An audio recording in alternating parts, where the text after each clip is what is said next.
पहलगाममध्ये दहशतवाद्यांनी निष्पाप पर्यटकांच्या केलेल्या हल्ल्याचा देशभरातून निषेध व्यक्त होतोय।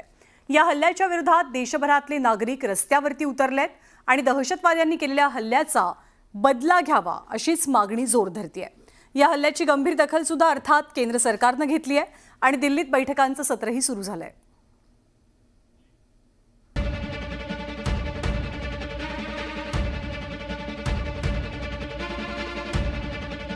पर्यटकांच्या हत्येचा बदला घ्या, दहशतवाद्यांना कायमचा धडा शिकवा, देशभरात संतापाची लाट। निशस्त्र पर्यटकांच्यावर अतिरेक्यांनी हल्ला केलेला आहे आणि खरोखरच पुन्हा एकदा आता उरीसारख्या सर्जिकल स्ट्राईकची गरज अत्यंत आवश्यक आहे आणि त्याची पुनरावृत्ती व्हायलाच पाहिजे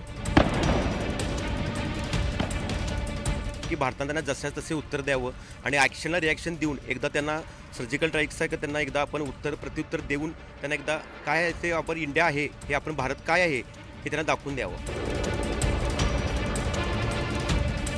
भारताने याच्या विरोधात एक कडक ॲक्शन घ्यायची खूप गरज आहे, आता तसंच वाटतंय।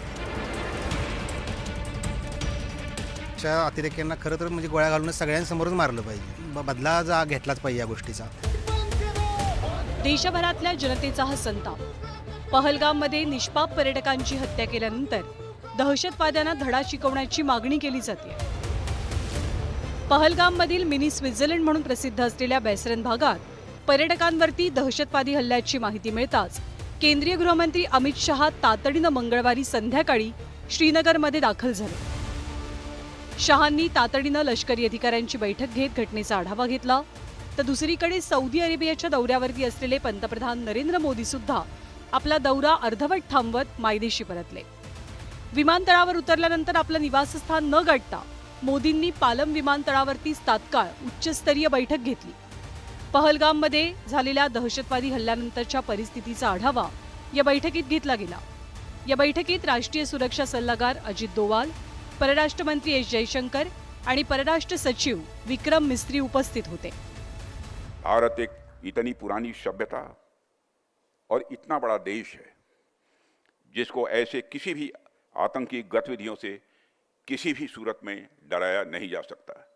ऐसी हरकतों का जिम्मेदार और इसके जिम्मेदार लोगों को आने वाले कुछ ही समय में जोरदार तरीके से नजर आएगा। मैं देशवासियों को आश्वस्त करना चाहता हूं, कोई भी कदम इस घिनौनी हरकत के खिलाफ अगर उठाएंगे तो हमारे पास इंटरनेशनल सपोर्ट ये जरूर है, लेकिन भारत और पाकिस्तान का मसला ये सिर्फ भारत और भारत ही सुलझाएगा। एक आखिरी फुल स्टॉप लाना बहुत जरूरी है और मुझे लगता है कि बालाकोट से भी तगड़ा हमला होना चाहिए पाकिस्तान पर, तभी हमारा मकसद पूरा होगा। दरम्यान काश्मीरमध्ये असलेल्या केंद्रीय गृहमंत्र्यांनी पहलगाममधल्या ज्या बैसरन भागात पर्यटकांवरती भ्याड हल्ला झाला तिथे भेट दिली।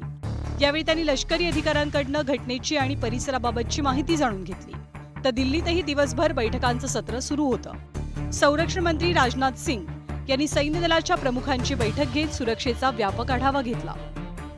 मैं इस मंच से देशवासियों को आश्वस्त करता हूं, घटना के मद्देनजर भारत सरकार वो हर कदम उठाएगी जो जरूरी और उपयुक्त होगा, और हम सिर्फ उन लोगों तक नहीं पहुंचेंगे जिन्होंने इस घटना को अंजाम दिया है, हम उन तक भी पहुंचेंगे जिन्होंने पर्दे के पीछे बैठकर हिंदुस्तान की सरजमी पर ऐसी नापाक हरकतों की साजिशें रची हैं। तर दुसरीकडे राष्ट्रीय सुरक्षा सल्लागार अजित डोवाल यांनी पंतप्रधान मोदींची भेट घेत परिस्थितीची माहिती दिली। दरम्यान डोवाल यांचं एक जुनं वक्तव्य सोशल मीडियावर चांगलंच व्हायरल होत आहे। Once they know that India has shifted its gear from the defensive mode to defensive offense, they will find that it is unaffordable for them. You can do one Mumbai, you may lose Balochistan. There is no nuclear war involved in that. There is no engagement of troops. If you know the tricks, we know the tricks better than.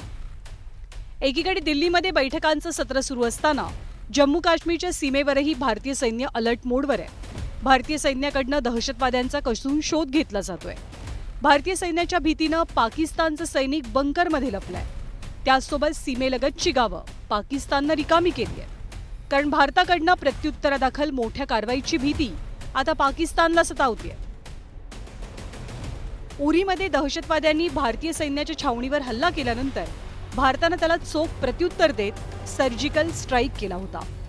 या surgical स्ट्राईकमध्ये अनेक दहशतवाद्यांना भारतीय सैन्यानं कंठस्नान घातलं होतं. तर पठाणकोटमध्ये सीआरपीएफच्या ताफ्यावरच्या भ्याड हल्ल्यानंतरही भारतीय हवाई दलानं बालाकोटमध्ये एअर स्ट्राईक करत दहशतवाद्यांचा खात्मा केलेला. त्यामुळे आताही पहलगाममधल्या निष्पाप पर्यटकांचा जीव घेणाऱ्या दहशतवाद्यांना कायमचा धडा शिकवण्याची मागणी केली जाते. Bureau report, news 18 Lokmat.